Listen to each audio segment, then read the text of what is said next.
जिसको divide and rule कहते हैं, वो डिवाइड एंड रूल था क्या? वो डिवाइड एंड रूल सांप्रदायिक डिवाइड एंड रूल हुआ करता था कि इनको आरक्षण देके बढ़ाओ और इनके बीच में वैमनस्यता पैदा करो और आपस में ये आमने सामने खड़े हो जाएं। ये उस समय का टूल अंग्रेजों ने इस्तेमाल किया था। लेकिन बाद में डॉक्टर अंबेडकर ने भी इसको कहा कि ये टूल इस्तेमाल किया था, लेकिन उन्होंने कहा एक कड़वी सच्चाई है कि एससी एसटी पिछड़ा हुआ है, एससी एसटी को आगे लाने के लिए एक कड़वा घूंट 10 वर्ष के लिए हमको पीना पड़ेगा, इसलिए हम पॉलिटिकल रिजर्वेशन 10 वर्ष के लिए, it is not for ever, उन्होंने कहा यह हमेशा के लिए नहीं किया जा सकता, क्योंकि अगर हमेशा के लिए किया गया तो देश का विभाजन की ये रूपरेखा तय करेगा और देश में एक बड़ा वर्ग आमने सामने खड़ा हो जाएगा। और यह संभव है कि भारतवर्ष फिर से उन्हीं परिस्थितियों से गुजरे जो कि 1946 से गुजर रहा है और 1906 के रिजर्वेशन के बाद से गुजरा है। ये पार्लियामेंट के अंदर सारी चर्चाएं हुई। अब इन विषयों को लेकर, पॉलिटिकल रिजर्वेशन को लेकर, चूंकि पॉलिटिकल रिजर्वेशन भी केवल पार्लियामेंट में किया गया था, लोअर हाउस में किया गया था, लेकिन वो लोकल बॉडीज में नहीं किया गया था।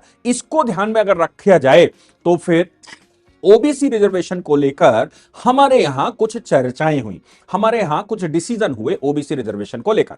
अब ये जो ओबीसी रिजर्वेशन को लेकर हमारे यहां जो डिसीजन हुए वो एक बड़ा प्रश्न है। अब उसको समझने की कोशिश करते हैं। और आज जो पिटीशन ऑनरेबल सुप्रीम कोर्ट ने स्वीकार की है, देखिए पिटीशन आना अलग बात है, पिटीशन स्वीकार की है, स्वीकार करके सरकार को नोटिस किया है। इसका मतलब यह है कि प्रिमा फसाए सुप्रीम कोर्ट को भी लगा कि ये जो रिजर्वेशन का खेल है, इसको, ये एक बड़ा मुद्दा भारत में है, इसलिए इस खेल में हमको कूदना चाहिए और बात करनी चाहिए।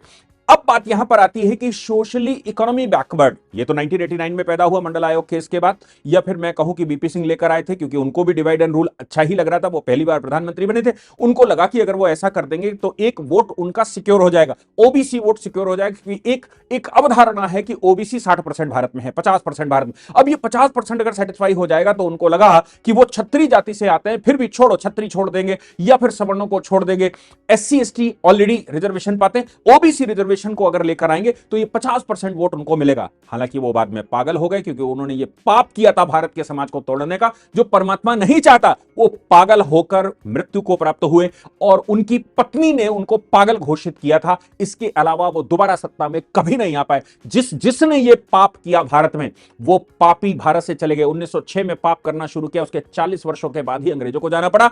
यही पाप उस समय डॉक्टर अंबेडकर ने तो भलाई में विचारों ने कहा कि 10 वर्ष के लिए कर लो, ये कड़वा सच है, ये भारत को तोड़ने की विधा हो सकती है, क्योंकि पहले भी इसका इस्तेमाल हुआ, लेकिन अभी एससी एसटी को रिप्रेजेंटेशन की जरूरत है। ये उनका इंटेंशन था, उनका इंटेंशन कभी भी परमानेंट करने का नहीं था।